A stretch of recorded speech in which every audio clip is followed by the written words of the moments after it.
আমি চাই না আমার আদরের বান্দারা জাহান্নামে যাবে, কারণ আমি এদেরকে বড় দুর্বল করে বানাইছি। ওয়া খুলিকাল ইনসানু যায়ীফা, মানুষের মতো দুর্বল কিছু বানাই নাই। এই মানুষ এতটাই দুর্বল, সূর্যের গরম সইতে পারে না, মশার কামড় সহ্য করতে পারে না। এই মানুষগুলোকে আমি আল্লাহ চাই না ওরা জাহান্নামের আগুনে জ্বলবে, ওরা কবরে গিয়া মাটির চাপা খাবে। আমি আল্লাহ চাই আমার প্রত্যেকটা বান্দা বান্দি যেন জান্নাতি হইয়া কবরে আসতে পারে। এরপরেও যারা মেজাজটা গরম করিয়া দুনিয়ার মোহে পড়িয়া আমি আল্লাহর সাথে গাদ্দারি করিয়া আলেম ওলামাদের বিরুদ্ধে চলে যাবি, তোরা একটু শুনিয়া রাখ, আল্লাহর কোরআনের ঘোষণা শুনিয়া রাখ। আল্লাহর কোরআনটা কেমন সত্য, আজও পর্যন্ত কোরআনের চ্যালেঞ্জ কোনো বেঈমান গ্রহণ করতে পারে নাই। আজও পর্যন্ত কোরআনে একটা ভুল কেউ বের করতে পারে নাই। ওই কোরআনটা এত সত্যই যে বিধর্মীরা চ্যালেঞ্জ দিয়া কোরআনের ভুল বের করতে গিয়া কালেমা পরে মুসলমান হয়ে গেল, হিন্দু মুসলমান হলো, ইহুদি মুসলমান হলো, খ্রিস্টানেরা মুসলমান হলো, বৌদ্ধ ধর্মের লোকেরা মুসলমান হয়ে গেল। আমার নবী কেমন সত্যবাদী নবী, 63 বছর জীবনে ভুলেও কখনো একটা মিথ্যা কথা বলেন নাই। ও এলাকার মুসলমান, একটা মানুষ দ্বিতীয় একটা মানুষের নাম বলো। এত আদর্শের গান গাইলা, আব্রাহাম লিঙ্কনের আদর্শ, মাও সেতুনের আদর্শ, লেনিন কালমার্সের আদর্শ, প্লেটোর আদর্শ, এমন একটা আদর্শের গার্ডিয়ানের নাম বলো যেই বান্দার জীবনে মিথ্যা বলে নাই। দুনিয়াতে একটা মানুষ, একজন ব্যক্তি রহমাতুল লিল আলামিন, কেমন নবী আমার যার জীবনে 63 বছর হায়াতে ভুলেও কোনো একটা মিথ্যা কথা বলেন নাই। বেঈমানেরা পর্যন্ত আমার নবীকে সততার কারণে কি উপাধি দিয়েছিল বলো? আল আমিন উপাধি দিয়েছিল। ওই নবীর কথা সত্য।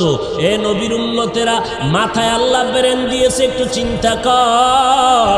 যদি কোনো ধোকায় পড়িয়া থাকো, অন্তরের একটু জিজ্ঞাসা কর, ওরে যদি বুঝি হুজুরে মিথ্যা কয়, লক্ষ লক্ষ নবীরা তো মিথ্যা বলতে পারেন না, লক্ষ লক্ষ সাহাবায়ে কেরাম মিথ্যা বলতে পারেন না, লক্ষ কোটি কোটি ওলামায়ে কেরাম মিথ্যা বলতে পারেন না।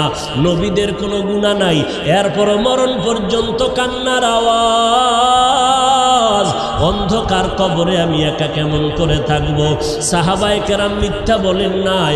এত বড় বুজুর্গ, এত বড় তাকওয়াওয়ালা, এত বড় ইলমওয়ালা, এত বড় আমলওয়ালা, এরপর মরণ পর্যন্ত কান্না করলেন। আবু বকর কত দামি, নবীর প্রধান খলিফা, সারা দুনিয়ার মুমিনের নেক আমল যদি এক পাল্লায় দেওয়া হয়, আবু বকরের নেকের পাল্লা ভারী হয়ে যাবে। সেই আবু বকর, ওমর, ওসমান, আলী সহ 10 জন সাহাবার নামে জান্নাতে টিকিট দিলেন। জান্নাতের টিকিট আমার আল্লাহ দিয়া দিলেন জিন্দা অবস্থায়। সেই আবু বকরের মতো বান্দা একটা বকরির বাচ্চা হাতের মধ্যে ধরিয়া কয়, এ বকরির বাচ্চা, আজকে তোর কপাল ভালো, আমি আবু বকরের কপাল বড় ভয়ঙ্কর, তোরে মানুষ জবাই করিয়া খেয়ে ফেলবে। আমি আবু বকরের কি পরিণাম ফল হবে জানা নাই। কিয়ামতের ময়দানে আমি আবু বকরকে দাঁড়াইতে হবে, আমার মাথার উপরে সূর্যের তাপ শুরু হয়ে যাবে, জমিনটা তামা। আমি আবু বকরের উলঙ্গ হইয়া মালিকের দরবারে দাঁড়াইতে হবে। এরপরে আমল নামা ডান হাতে আসে না বাম হাতে আসে জানা নাই। এরপরে আমার পরিণাম ফল জান্নাত হবে নাকি জাহান্নাম হবে জানা নাই। আবু বকর কান্না করেন, ওমরে ফারুক কান্না করেন। আবু বকরের মতো বান্দা জান্নাতের টিকিট পাইয়া জাহান্নামের ভয়ে যদি কান্না করেন, আপনার আমার কি পরিমাণ কান্না করা দরকার? এরে বান্দা, আল্লাহ তো এই কথা বলে না, সব দুনিয়াদারি বাদ দিয়া, চাকরি বাদ দিয়া, লেখাপড়া বাদ দিয়া, বিয়া শাদী বাদ দিয়া শুধু আল্লাহরে ডাকো।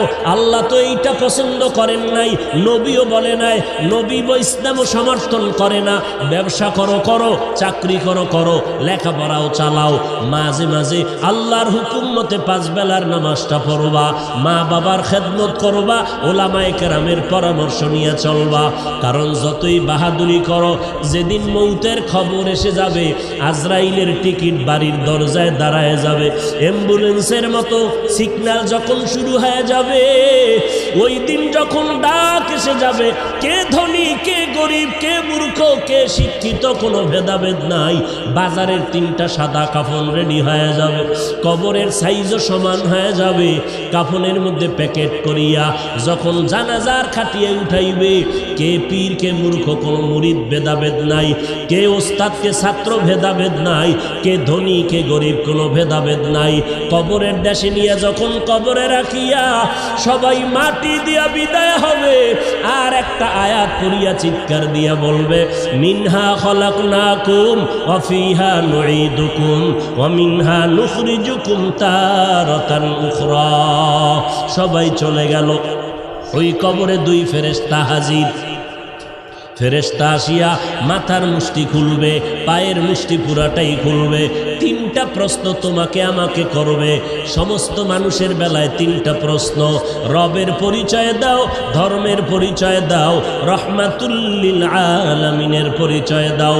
মদিনার নবী বলেন, যারা দুনিয়াতে রবের গোলামি করে যাবে তারা কবরে গিয়া জবাব দিবে, রব্বি আল্লাহ, আমার রব একমাত্র কে? দুনিয়াতে যারা ইসলাম মেনে চলবে কবরে গিয়া জবাব দিবে, দীনি আল ইসলাম, আমার ধর্মের নাম কি? দুনিয়ায় যারা নবীর সুন্নতের আমল করে যাবে, আঙ্গুলের নখগুলো কেমনে কাটবে সেখানেও সুন্নত, মাথার চুলগুলো কেমনে রাখবে সেখানেও সুন্নত, বান্দা জুতা কেমনে পরবে সেখানেও সুন্নত। সুন্নতের আমল করিয়া যারা কবরের বিছানায় শুয়ে যাবে, একটা রাস্তা বানাইয়া মদিনাওয়ালা নবীকে দেখাইয়া বলবে, চিনো লোকটাকে, চিনো নিরে কবরওয়ালা বলো। যারা আমার মাওলার মোহাব্বতে নবীজিরা আশেক হইয়া কবরে যাবে, নবীরা আশেকেরা নবীরে দেখিয়া চিনে ফেলবে, বলবি নি তো আমার মায়ার নবী। যেই নবীকে না দেখিয়া টুপি পরলাম, দাড়ি রাখলাম, কত মানুষ টুপিওয়ালা বলে গালি দিল, দাড়িওয়ালা বলে গালি দিল, তারপরও টুপি ফালাই নাই, দাড়ি ফালাই নাই। আল্লাহর নবীর সুন্নতের মেসওয়াকটা পকেটে নিয়ে চলছি, কত মানুষ কত উপহাস করেছে, তারপরও সুন্নাত সারি নাই। নবীজি বলেন, সাথে সাথে আল্লাহ তাআলার গায়বী আওয়াজ এসে যাবে। আল্লাহ কুদরতের আওয়াজ দিয়ে বলবে, এরে ফেরেশতা, আমার বান্দারে আর কষ্ট দিও না, তাড়াতাড়ি জান্নাতের বিছানাটা কবরে বিছাইয়া দাও, জান্নাতের সাথে রাস্তা বানাইয়া দাও, আমার বান্দারে বেশি ডিস্টার্ব করিও না। আমার বান্দা দুনিয়াতে কষ্ট কম করে নাই, ঠিক মতো খানার প্লেট নিয়ে খাইতে পারে নাই, রাতের বেলা ঘুমাইতে পারে নাই, সবাই ঘুমাইয়া গেছে, আর আমার বান্দাটা ঘুমের মধ্যে শেষ রাত্র যখন হলো, সুন্দর করে অজু বানাইয়া যায় নামাজ বিছাইয়া সিজদায় গিয়া কান্না করে বলেছে, হে মালিক, তুমি আমার রব, তুমি আমাকে মাফ করে দাও, গুনাহগার বলে তাড়াইয়া দিও না রে আল্লাহ। এই বান্দাটা সারা রাত জিহ্বাটা দিয়া জিকির করে করে কাটাইতো। এই বান্দা রাস্তায় হাঁটতো, আবার মাঝে মাঝে আমি আল্লাহরে ডাকতো। খানা খাইতে বসিয়াও আহ আহ বলে শব্দ উচ্চারণ করত। অন্তরের মধ্যে একটা জ্বালা ছিল, মালিকের কোথায় গেলে পাওয়া যায়। এই বান্দা আলেম ওলামা পাইলে দৌড়াইতো, কোরআনের বয়ানের আওয়াজ পাইলে দৌড়াইয়া যাইতো। এরে খালি কান্নার আওয়াজ। আল্লাহ পাক বলবে, আর দেরি করিও না, তাড়াতাড়ি আমার বান্দারে ঘুমের ব্যবস্থা করে দাও। জান্নাতের হাওয়া বাতাস পাইয়া আমার বান্দা জাহান কবরের মধ্যে আরামে ঘুমাবে, কেউ ডিস্টার্ব করবে না, কিয়ামত পর্যন্ত আমার বান্দা ঘুমাইতে থাকবে। মদিনার নবী আফসোস করে বলেন, যারা রবের গোলামি না করিয়া কবরে যাবে, ইসলাম না মানিয়া কবরে যাবে, সুন্নতের আমল না করিয়া কবরে যাবে, এই কবরে যাওয়ার পরে নাফার 3টা প্রশ্ন করা হবে। রবের পরিচয় দাও, ধর্মের পরিচয় দাও, রহমাতুল লিল আলামিনের পরিচয় দাও। যখন এই প্রশ্ন করা হবে, মদিনার নবী আফসোস করে বলে, গুনাহগার তো জবাব দিতে পারবে না, শুধু একটা শব্দ বলবে, হা হা লা আদরি, হা হা লা আদরি, আফসোস, বড় আফসোস, আমি কিছুই জানি না, কিছুই জানি না। নবীজি বলেন, সাথে সাথে আমার আল্লাহ গায়বী আওয়াজ দিয়া বলবেন, কুদরতের আওয়াজ দিয়া, এ কবরের ফেরেশতা, এই নাফরমানের আর সুযোগ দিয়া লাভ নাই। আমি আল্লাহ দুনিয়াতে কম সুযোগ দেই নাই। আমার দেওয়া চাঁদের আলো, সূর্যের আলো ভোগ করলো, আমার দেওয়া পানি, আমার দেওয়া বাতাস, আমার দেওয়া নদীর মাছ, গাছের ফল খাইয়া, জমিনের ফসল খাইয়া এই কপাল পোড়া একবারও আলহামদুলিল্লাহ বলে নাই। ওলামায়ে কেরাম পায়ে ধরে ধরে নামাজের কথা বলতো। এই নাফরমান গুনাহগার আজান শুনিয়া একবারও মসজিদে গিয়া নামাজ আদায় করে নাই।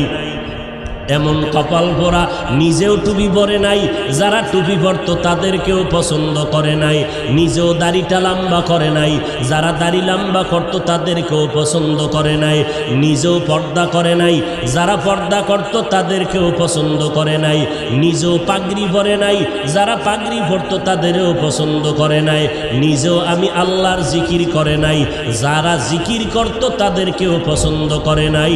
এই নাফরমানকে আর সুযোগ দিয়া লাভ নাই, এখনই কবরের মধ্যে জাহান্নামের বিছানাটা বিছাইয়া দাও, জাহান্নামের সাথে রাস্তা বানাইয়া দাও। জাহান্নামের আগুন কবর ভরে যাবে, একটা না দুইটা না 70 থেকে 99টা সাপ কবর এসে ভরে যাবে।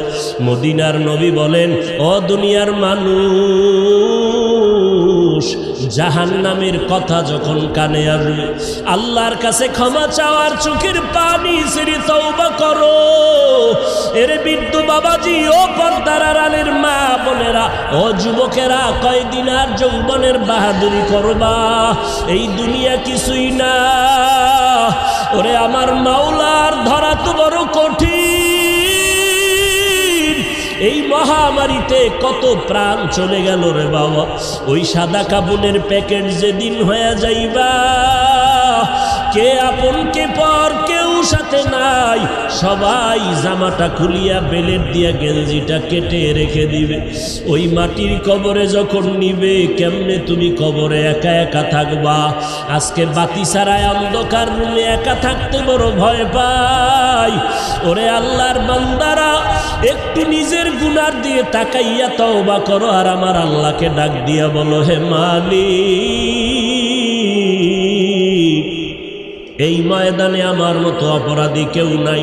কপাল বুঝি পুড়িয়া গেল, গুনার কারণে দিলটা পাথর, চোখে পানিও নাই। আয় আল্লাহ, দিলটা নরম করে কান্নাওয়ালা চক্ষু দান করে দাও। আমার আল্লাহর ধরা বড় কঠিন। অন্ধকার কবরে বান্দা যখন যাবে গুনাহগার, আল্লাহর নবী বলেন, আমার আল্লাহ রাগান্বিত হইয়া কুদরতের আওয়াজ দিয়া বলবেন, এরে কবরের মাটি, এই গুনাহগারের দুই পার্শ্ব থেকে জোরে জোরে চাপ দাও। এত জোরে চাপ দিবে পাজরের হাড্ডি চুরমার হয়ে যাবে। ও আল্লাহর বান্দার একটা মশার কামড় সইতে পারি না। ওই কবরের চাপ কেমন করে সহ্য করবি রে মুমিন?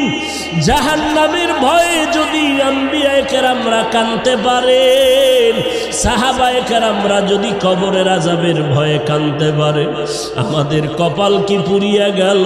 না জানি কারো বরদোয়া কপালে লাগলো। চোখে কেন পানি নাই? জাহান্নামের ভয় নাই। ওরে চক্ষু দুইটা বন্ধ করে আল্লাহকে ডাকো, আর বলো, হে মালিক, গুনাহগার হইয়া ময়দানে বসছি, গুনাহ নিয়ে আর ময়দান থেকে ঘরে যেতে চাই না। আয় আল্লাহ, গুনার কারণে আমার হাত না পাক, আমার জিহ্বা না পাক, আমার চোখ দুটো না পাক। আয় আল্লাহ, আপনার মতো দয়াময় কেউ নাই। আয় আল্লাহ, গুনাহগার বলিয়া তারাইয়া দিয়েন না রে আল্লাহ। আর গুনার কাছেও যাব না, মা বাবারে কষ্ট দেব না, নামাজ ছাড়বো না, বেপরদায় চলবো না, দাড়ি কাটবো না, ওলামায়ে কেরামের বিরোধিতা করব না। আজকে থেকে তওবা করে নিলাম। তওবার খাঁটি নিয়ত যদি অন্তরে থাকে, খাঁটি তওবার নিয়তে আমার মাওলাকে বলতে থাকো, দিলটা নরম করো, আল্লাহকে বলো, হে আল্লাহ, আজকে থেকে তওবার খাঁটি নিয়ত করলাম। রিজিকের মালিক আল্লাহ, হায়াতের মালিক আল্লাহ, ইজ্জতের মালিক আল্লাহ। অতএব দুনিয়ার কাউকে ভয় করিয়া লাভ নাই, কারো গোলাম হইয়া লাভ নাই। আল্লাহ যেদিন ডাক দিবে আমারে কেউ ধরে রাখতে পারবে না। রিজিকের ব্যবস্থা আল্লাহ করবেন। অতএব রিজিকের জন্য কারো পায়ের কাছে যাওয়ারও প্রয়োজন নাই। আল্লাহ আজকে থেকে আপনার গোলামি করব, নামাজ পড়ব, নবীর তরিকায় চলব, মা বাবার দোয়া নিয়ে চলব, ওলামায়ে কেরামের বিরুদ্ধে যাব না। তওবা করার যদি খাঁটি অন্তরে নিয়ত হয়, মুনাফিকি যদি না থাকে, খাঁটি তওবার নিয়তে দুটো হাত আল্লাহকে দেখাইয়া দাও। আয় আল্লাহ, মেহেরবানি করে হাতগুলো কবুল করে নেন, তওবা কবুল করে নেন, তওবার উপরে মজবুত হইয়া চলার তৌফিক দান করেন। আমিন।